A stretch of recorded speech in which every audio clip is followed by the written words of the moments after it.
So guys hello, इस video में हम देखेंगे न्यूमेरिकल्स जो कि हमारे हो गए थर्मोडायनामिक्स के। थर्मोडायनामिक्स फिजिक्स वाला, केमिस्ट्री वाला। ये हमारा केमिस्ट्री वाला थर्मोडायनामिक्स, ठीक है। फिजिक्स में भी होता है लेकिन इसमें हम केमिस्ट्री वाला देखेंगे। थर्मोडायनामिक्स में इंपॉर्टेंट होते हैं न्यूमेरिकल्स जो कि वर्क डन के होते हैं, ठीक है।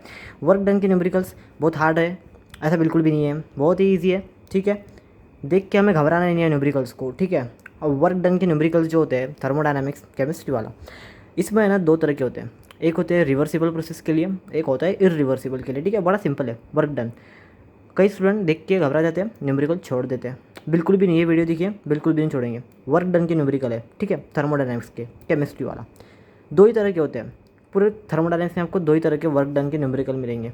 एक जो होगा रिवर्सिबल प्रोसेस के लिए, दूसरा होगा इरिवर्सिबल प्रोसेस के लिए। तो भैया फार्मूला कौन सा लगाना है, ठीक है। फार्मूला बता देता हूँ मैं आपको। सामने आपके दो फार्मूले, एक है इरिवर्सिबली के लिए, दूसरा रिवर्सिबली के लिए, ठीक है ना।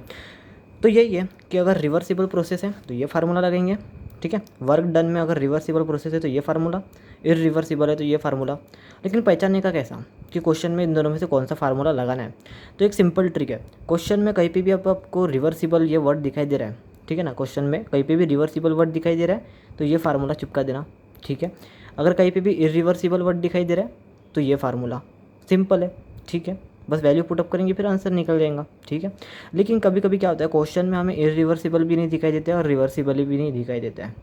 ऐसी सिचुएशन में क्या करना, इरिवर्सिबल का फार्मूला लगा देना, ठीक है। क्वेश्चन में अगर दोनों में से एक भी वर्ड नहीं दिखाई देगा, इरिवर्सिबल रिवर्सिबल, तो फार्मूला इरिवर्सिबल का, ठीक है। बस फिर क्या वैल्यू पुटअप करेंगे, क्वेश्चन का आंसर निकाल देंगे, ठीक है। बड़ा सिंपल है। इस वीडियो में हम क्या करेंगे, इरिवर्सिबल के ऊपर जो न्यूमेरिकल है वो सॉल्व करेंगे, ठीक है। नेक्स्ट वीडियो में रिवर्सिबल देखेंगे, ठीक है। तो चलिए शुरू करते हैं। तो चलिए ये मैंने न्यूमेरिकल ले लिया है, ठीक है। अब हमको क्लासीफाई करना है कि ये रिवर्सिबल के लिए, इरिवर्सिबल के लिए। तो मैंने क्या कहा था कि कहीं पे भी रिवर्सिबल वर्ड दिखाई दे रहा है क्या, नहीं है, इरिवर्सिबल भी नहीं है। क्वेश्चन पढ़ लीजिए आप, क्वेश्चन देख लीजिए, रिवर्सिबल भी नहीं दिख रहा है, इरिवर्सिबल भी नहीं दिख रहा है। फार्मूला कौन से प्रोसेस के लिए लगाएंगे, ठीक है ना, फार्मूला कौन सा लगाएंगे। तो मैंने कहा था, ये भी कहा था मैंने, कि अगर इरिवर्सिबल भी नहीं दिखाई देगा और रिवर्सिबल भी कहीं नहीं दिखाई देगा, फार्मूला कौन सा लगाएंगे फिर, इरिवर्सिबल वाला, ठीक है।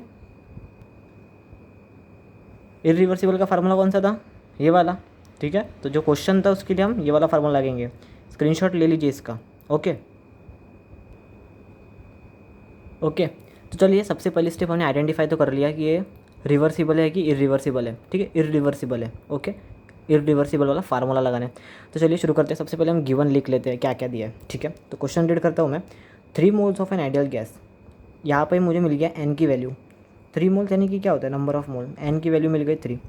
3 moles of an ideal gas are expanded isothermally from 15 decimetre cube to 20 decimetre cube.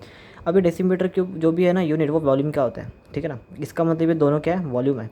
अब यहाँ पे क्या क्या है कि expanded isothermally from 15 decimetre cube to 20 decimetre cube, यानी 15 से 20 हो रहा है, ठीक है। इसका मतलब क्या था कि पहले 15 था और अब 20 हो गया। पहले 15 था यानी कि क्या, इनिशियली 15 था और अभी 20 है, इसका मतलब क्या, फाइनल 20 मिल गया, ठीक है। तो हम क्या करते हैं, इनिशियल वॉल्यूम जो है वो 15 था। इनिशियल को कभी भी V1 से डिनोट करते हैं, कोई भी इनिशियल रहा तो उसको 1 से डिनोट करते हैं। और फाइनल वॉल्यूम क्या है हमारा, 20 डेसीमीटर क्यूबिक। कभी भी क्या है ना, वॉल्यूम को है ना डेसीमीटर क्यूबिक में रहने दिए तो अच्छा रहता है, ठीक है। यहाँ पे क्वेश्चन में पहले से दिया है तो कोई कन्वर्ट करने की ज़रूरत नहीं है, ठीक है, डेसीमीटर क्यूबिक। फिर क्या क्या है, एट प्रेशर 1.2 बार। तो चलिए प्रेशर भी दे दिया है 1.2 बार, ठीक है। कभी भी ध्यान में रखना कि वॉल्यूम और प्रेशर है ना, वॉल्यूम डेसीमीटर क्यूबिक में होना चाहिए और प्रेशर बार में होना चाहिए तो और अच्छा होता है, ठीक है। वर्क डन निकालना है। तो फार्मूला क्या था हमारा वर्क डन का, इरिवर्सिबल के लिए, -P, W is equals to -P V2 -V1, okay. Value put कर देते हैं। -P की वैल्यू 1.2, V2 कितना है हमारा 20, ये V1 कितना है 15, ठीक है, ठीक है। इसको मैं सॉल्व कर देता हूँ।